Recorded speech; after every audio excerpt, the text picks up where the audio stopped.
I would like to now invite all my panelists back on screen so that we could move on to the first session of Q&A. Thank you. So as the presentations were going on, dear panelists, we've had a number of questions coming in through our question box.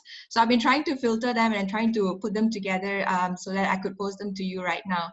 So we will probably start with some of the first questions that come in. It's not in any particular order, so please bear with me. I actually have a question for Ms. Ingi. When you say that APP has restored degraded forest 70% out of 30,000 restoration target, where are the location of the restoration? Would you be able to name the locations? Hi, thank you for the question. In terms of the implementation of the restoration program, we of course prioritize on areas that is clean and clear, have a good access, and also the ones that is most vulnerable to encroachment. The implementation so far has been spread into 3 provinces, which is Riau, Jambi, and Sumsel, and mostly using natural succession implementation. I can't get you the names of the locations exactly, but if you could have a look at our sustainability report, we have listed down there the names of the locations and also the efforts that is currently going on in there. Right, thank you. I'm actually going to read a comment which it follows up with a question. Just bear with me 1 second. It's a bit lengthy, but I'm going to compile them together. And Ingi, you may want to bring in our head of conservation, Pak Dolly, into this because it's very close to him. So we have Wilson Novario from Andalas University. He said, thank you for the invitation and the joining. Nice presentation. I'm very impressed with the nursery restoration and species conservation program. A couple of months ago, I have opportunity to come to one of the nursery managed by APP, and in my opinion, it is something even better rather than several facilities that I've seen before. Regarding the Sumatran tiger, having a couple juvenile in APP concession could be an indication that HCV area well managed and support the natural behavior and ecological process. My question is that APP have standardized and time series method for more detailed analysis. If not, would it be better to design and implement the SOP? Also a suggestion, it would be better to conduct habitat enrichment by planting tree species which can be act as food supply for animal, not only threatened and wood tree species. Now just hold that thought, Ingi and Pak Dolly, because there was a very similar question with regards to that. So was a question from Pak Woro Supartina, who also asked, why did APP fail to protect endangered species in its concession? And this is with regards to the recent Sumatran tiger incident in Arara Abadi. What is your new approach and strategy then? So it's a very similar question, so I've kind of combined them. So Pak Dolly and Ingi? Yes, thank you, Lech. So I'll try to explain the question, respond a question from Pak Wilson first. Thank you very much, Pak Wilson, for your time to joining us on this event. So yes, actually, what we been doing so far in terms of calculating the numbers of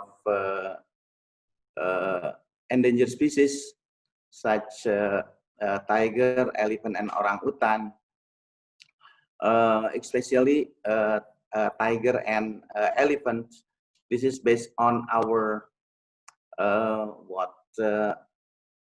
camera traps monitoring, combining with direct sighting and drone surveys. So the last 2 methods used for calculating the numbers of elephants, but camera traps employed to measure the minimum numbers of tigers using our concession as part of their home range. As you may aware that either tiger, elephants, and orangutans they have a very large home range, right? So it means that the number is the animals that use or utilize our concessions as part of their home range. So yes, thank you very much for your suggestion about the designing. So of course we need to improve our methods to the better ones. Currently, as you mentioned on your question, that we haven't used a robust methodology as well as what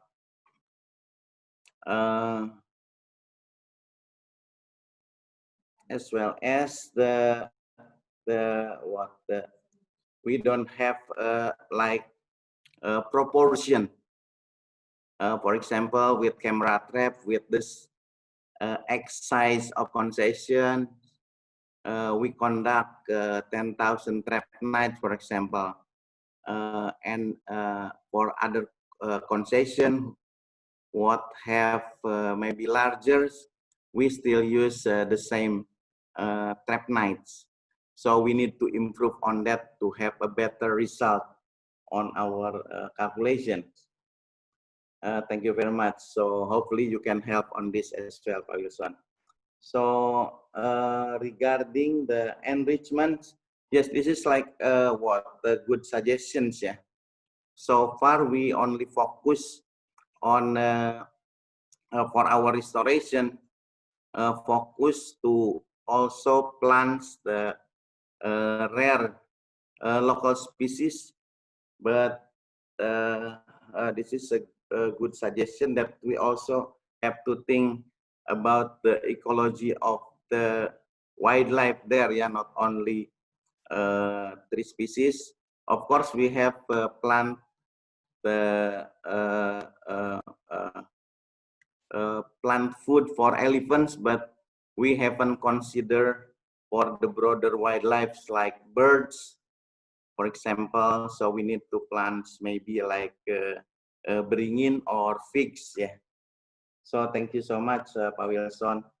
So the question from Bu Woro, right? Bu Woro, why we haven't successful on protecting the wildlife.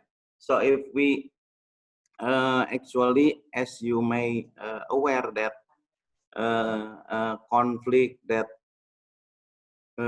cause the fatalities for animals, so happen now what the tendency is increasing everywhere in Sumatra particularly. So this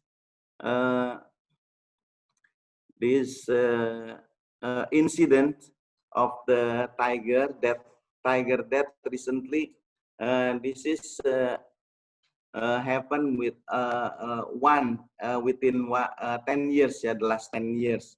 So even we already have a lot of effort to do snare sweeping, for example, in the last 2 years, yeah, since last year, we hand in hand together with our stakeholders, especially with BPKSDA Riau, to prevent the snares.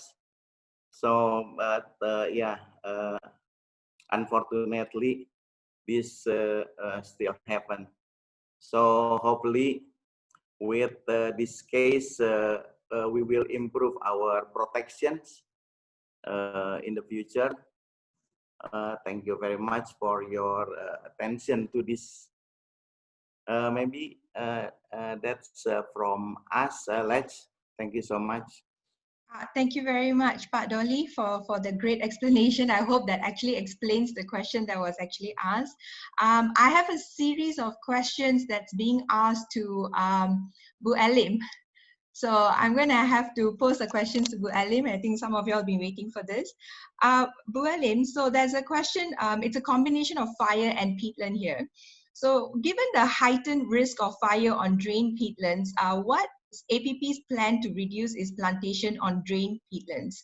I'm going to combine it with the next question though, because we've had a series of reports done by Eye of Forest, Greenpeace, Origa, and Haki, which kind of mentions that APP always fails to prevent fires in their concession. How do you explain this situation? I think it's quite combined. It's relevant. Okay, yeah, thank you for the question. I think talking about the fire, especially in Indonesia, is not only APP issue, but is we can say that this is national issue. But yes, some fire occur during, this year, last year.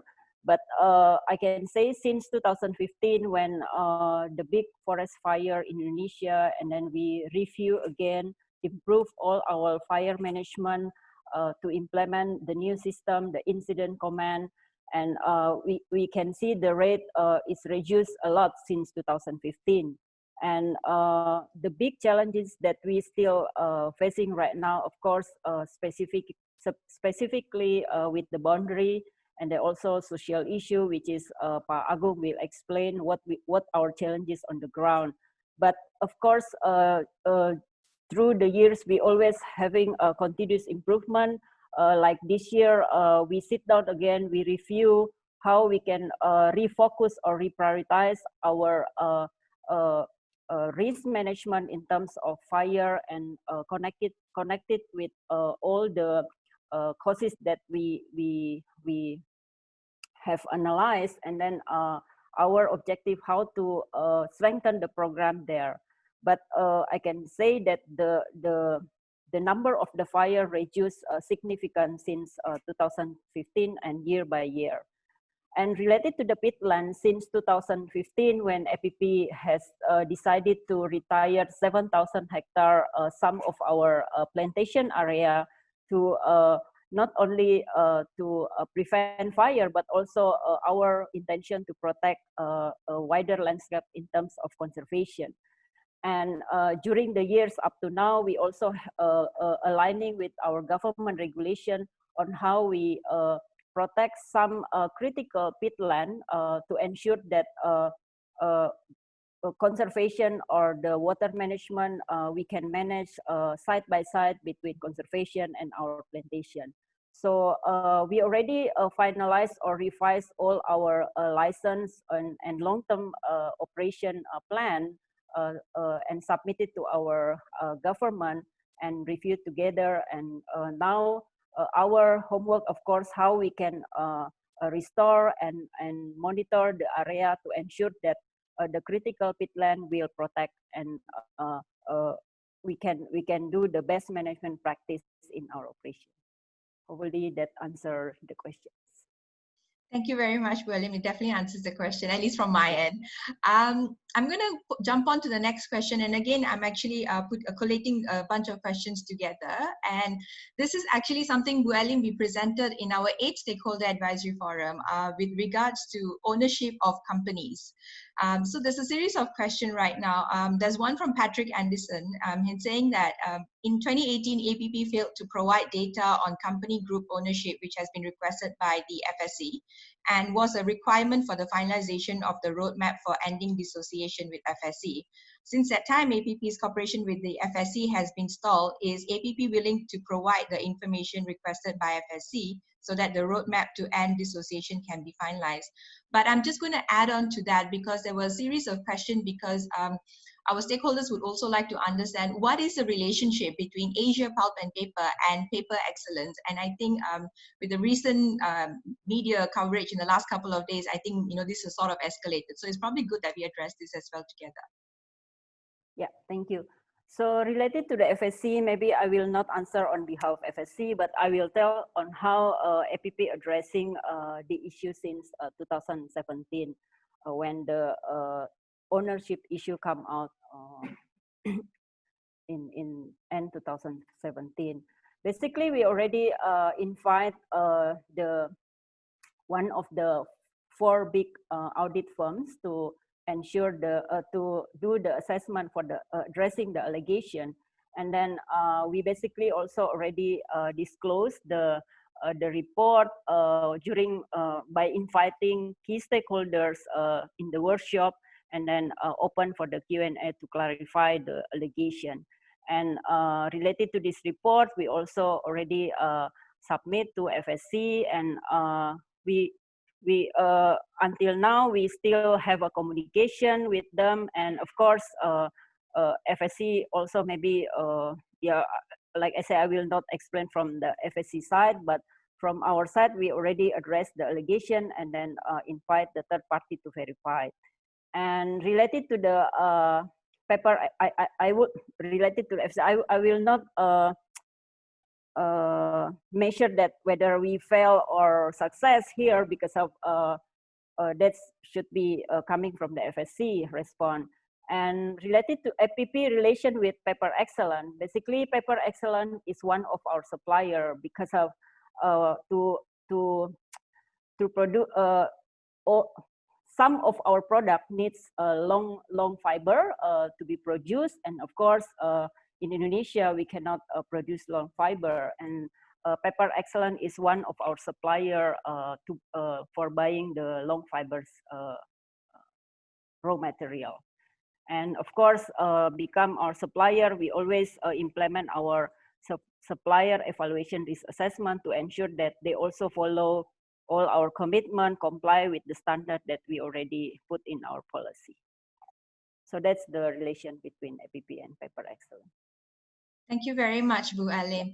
I'm going to now jump on to Negla, because this is going to be, sorry, apologies to everyone, but this is going to be my last question that I'm able to pose before we move on to the second part of our stakeholder advisory forum. So Negla, there's a couple of questions on the dashboard. So the question is, what application does APP use for displaying such an interactive web GIS map on the dashboard? Along with that, there's also a question on, to say that if we can confirm the new system only covers protected areas and not the whole concession.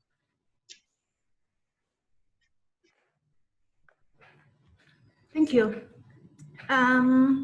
So I'm actually, for the first questions on what application that we use to make the dashboard itself, I'll probably need to check with my team, a technical team. It's definitely the GIS, one of the GIS programs, but the application itself that we use, if you provided your details, I can get back to you on what is the program that we use. And yes, I confirmed that the data that we display in the dashboard for the forest monitoring dashboard is only for the protected areas, not for the whole concessions. So the protected area is clearly indicated by the pink colors. So only the alerts that falls on the protected area is being displayed in the concession in the dashboard. Thank you very much, Negla. That was right on time. So, ladies and gentlemen, I hope that answers some of the questions that you have already posed for us, and we are looking forward to responding to more questions at the end of the session number 2.